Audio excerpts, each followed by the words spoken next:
Welcome to our channel. నేను మీ Prashanth. So ఈ మధ్యకాలంలో ఎక్కడ చూసినా కానీ మనకి పుష్ప 2 ఎక్కువ అయితే వినిపిస్తుంది. అయితే రీసెంట్గా పుష్ప 2 నుంచి కూడా ఒక సాంగ్ అయితే రావడం జరిగింది, ఐటమ్ సాంగ్ అయితే. అదేవిధంగా దేవిశ్రీ ప్రసాద్ కూడా కొన్ని కామెంట్స్ అయితే చేయడం జరిగింది. ఇంతకీ ఏం కామెంట్స్ చేశాడు అండ్ దీని మీద రెస్పాన్స్ ఎలా ఉంది అనేది పూర్తిగా దీని గురించి మాట్లాడేందుకైతే ప్రస్తుతం మనతో పాటు అయితే సినీ క్రిటిక్ దాసరి విజ్ఞాన్ గారు అయితే ప్రస్తుతం మనతో పాటు అయితే ఉన్నారు. నమస్తే అండి. నమస్తే. సో ఏంటి మరి ఈ మధ్యకాలంలో ఇప్పుడు మనం చూసుకున్నట్లయితే మొన్నటి నుండి మనకి ఐటమ్ సాంగ్ ఇదే ఎక్కువ ట్రెండింగ్లో అయితే ఉంది. అదేవిధంగా దేవిశ్రీ ప్రసాద్ కూడా కొన్ని కామెంట్స్ అయితే చేయడం జరిగింది. సో దీని మీద మీరేమంటారు? సాంగ్ చాలామంది అట్లా ఉంది ఇట్లా ఉంది అని ట్రోల్స్ చేస్తున్నారు, అవసరం కూడా లేదు. ద ఓన్లీ రీజన్ చెప్తున్నా విను, తెలుగు సినిమాకి ఐటమ్ సాంగ్ని యాక్చువల్ చెప్పంటే పరిచయం చేసిన దేవిశ్రీ అనే అంట. మరి అట్లా అంటే అప్పట్లో ఉన్న జయమాలి సిల్క్ స్మిత చేసినవన్నీ ఐటమ్ సాంగ్స్ కావా అనకూడదు. అంటే అప్పట్లో ఏంటంటే ఇవి స్పెషల్ సాంగ్స్, అవి ఐటమ్ సాంగ్లు అనేవాళ్ళు కాదు. అర్థమైందా? ఐటమ్ సాంగ్ అనేది ఇప్పుడు వచ్చిన పేరు.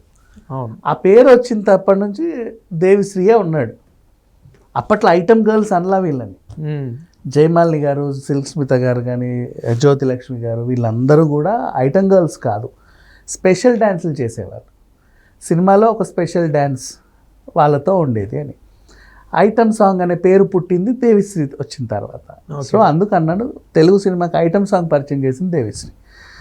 అండ్ వంగతోట వలపు కాడ కొంగుబట్టి లాగాడే సాంగ్, అప్పటి నుంచి ఐటమ్ సాంగ్స్లో ఆయన పేరు బాగా ఉంటుంది. దాని తర్వాత మనం తీసుకున్న ఆకలేస్తే అన్నం పెడతా, అలిసి వస్తే ఆయిల్ పెడతా సాంగ్ కానీ, డియాలో కానీ, అంటే అమలాపురం కానీ, అసలు ఆ సాంగ్స్ అన్నీ కూడా ఒక టైప్ ఆఫ్ జోనర్ అది. నెక్స్ట్ అప్పుడు ఐటమ్ గర్ల్స్ వచ్చారు. ఐటమ్ గర్ల్స్గా వాళ్ళు కొంచెం ఫేమస్ అయ్యారు. తర్వాత ఇప్పుడు ఐటమ్ సాంగ్ ఉంటుంది కానీ ఐటమ్ గర్ల్స్ లేరు, హీరోయిన్లు చేస్తున్నారు. మళ్ళీ స్పెషల్ సాంగ్ అయిపోయింది. ఆ ఘనత కూడా మళ్ళీ దేవిశ్రీదే. ఒకప్పుడున్న స్పెషల్ సాంగ్ ఇప్పుడు మళ్ళీ స్పెషల్ సాంగ్ అయ్యింది. ఆ ఘనత కూడా దేవిశ్రీదే. దేవిశ్రీని చూసే చాలామంది వాళ్ళ సినిమాల్లో ఐటమ్ సాంగ్స్ పెట్టుకున్న వాళ్ళు ఉన్నారు. సినిమాలో ఒక ఐటమ్ సాంగ్ ఉంటే బాగుండు, హిట్ అవుతుందని పెట్టుకున్న వాళ్ళు చాలామంది ఉన్నారు. దేవిశ్రీని చూసి నేర్చుకున్నారు.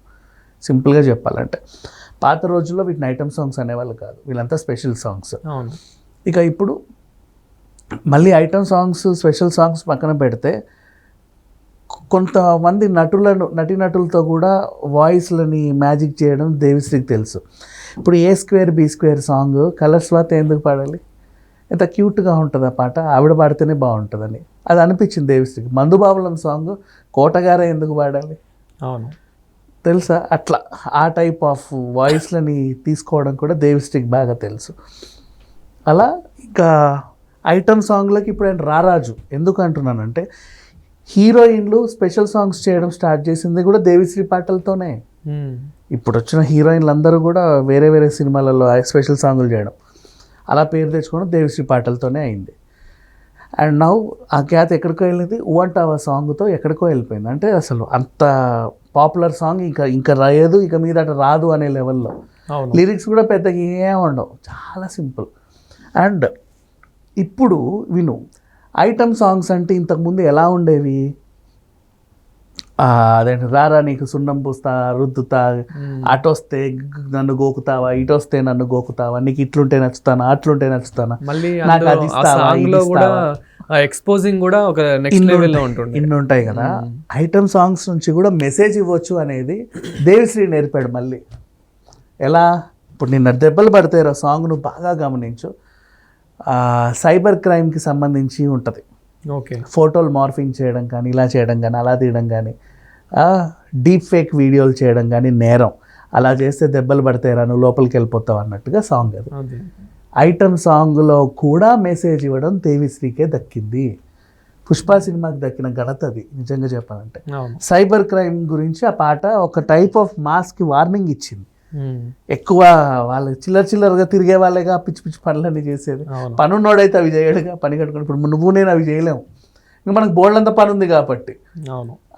చిల్లరగా తిరిగే వాళ్ళు ఏం చేస్తారంటే ఇటు కూర్చొని ఈ మొహాన్ని అటు తీసి ఆ మొహాన్ని ఇటు పెట్టి ఈ బట్టలు ఇప్పేసి ఏవేవో చేసేస్తూ ఉంటారు. సో ఇలాంటి వాళ్ళందరికీ మంచిగా చెప్తే వినరు.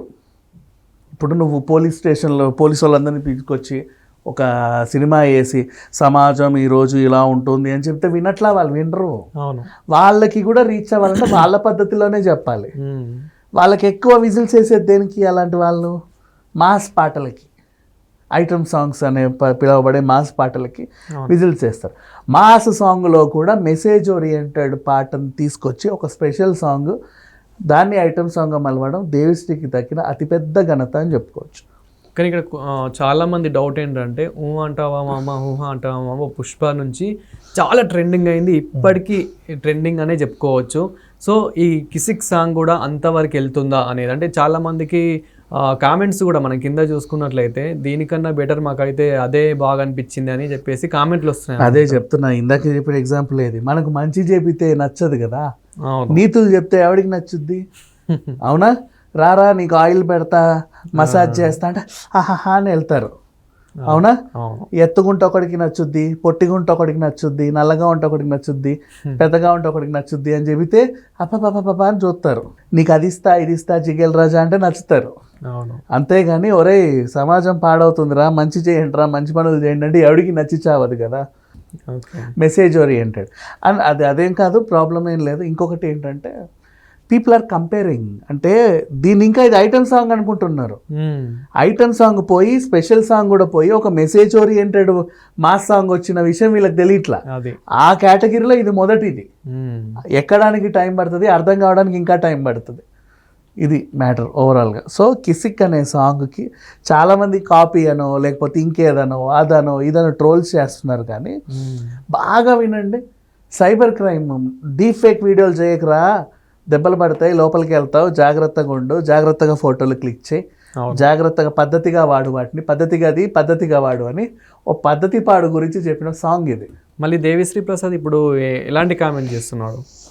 ఇక దేవిశ్రీ గురించి మాట్లాడుకుంటే ఆల్రెడీ నిర్మాతల గురించి ఆయన ఏదో అన్నాడు ఇది అన్నాడు అంటున్నారు కదా. అండ్ గతంలో ఆయన మీద అయినటువంటి వైరల్ అయినటువంటి వ్యాఖ్యలు ఏవైతే ఉన్నాయో తను చాలా జోవియల్గా వాటికి అక్కడే ఎండ్ కార్డు పెట్టేలాగా పెట్టే సమాధానం చెప్పాడే. కానీ ఆయన నిర్మాతల్ని ఏమీ అనలేదు, వార్నింగ్లు ఇవ్వలేదు, డైరెక్టర్ని తిట్టలేదు, ఇండైరెక్ట్గా అల్లు అర్జున్కి భలే తగిలింది ఏమీ లేవు. వాళ్ళందరూ మంచి ఫ్రెండ్స్, జోవియల్గా హ్యాపీగా మాట్లాడుకున్నారు. అర్థమైన వాళ్ళకి అర్థమైంది, అర్థం కాని వాళ్ళకి అర్థం కాలేదు. అర్థం కాని వాళ్ళు వింతగా వాళ్ళకి ఎలా అయితే అర్థమైందో అలా రాసుకుంటారు. అండ్ దీన్ని నెగిటివ్ చేసే బ్యాచ్కి ఇది ఒక అడ్వాంటేజ్గా దొరికింది. అవునవును, దాన్ని పట్టుకొని వీళ్ళు ఇంకా ఇష్టం ఉన్నట్టు రాసేస్తున్నారు. ఏమి అలా దేవిశ్రీ ప్రజెంట్గా హ్యాపీగానే మాట్లాడారు. మళ్ళీ కావాలంటే మళ్ళీ చూడండి అదే వ్యాఖ్యల్ని. అంతే. Thank you.